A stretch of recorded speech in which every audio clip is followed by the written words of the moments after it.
Bonsoir, c'est Madame Sako, et ce soir on va parler des pronoms, subject pronouns. On y va. So today in class we talked about subject pronouns, and we talked about the fact that just like in English, in French, pronouns can be used to replace the subject of the sentence, and that there's different subject pronouns depending upon who we're talking about.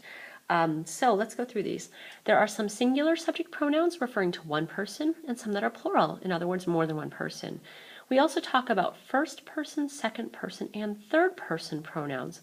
So first person pronouns are the ones that are used when you're talking about yourself. So like je, which is the word for I. The plural for first person is nous, we. Second person, tu, which is you, and vous, which is plural. Third person, il, he, and elle, she, and the third person plural, il, they, and elle, they. Don't forget that third person singular and plural are pronounced the same whether it's singular or plural. So il, elle, elle. Some special notes. Tu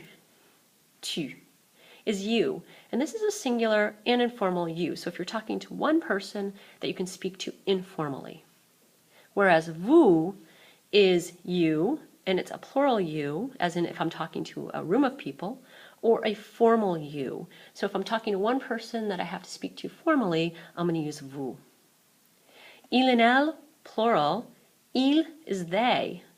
And you're going to use that when you're referring to a group of all males or a group of males and females. And it doesn't matter if there's like 10,000 girls in a room and one boy, it's still il plural. Elle, they, is used when you're referring to a group of all females. So right now what you should do is you should practice the movements, practice saying these words, practice learning the subject pronouns and what they mean in English, and we'll work with them tomorrow. Bonsoir, c'est fini.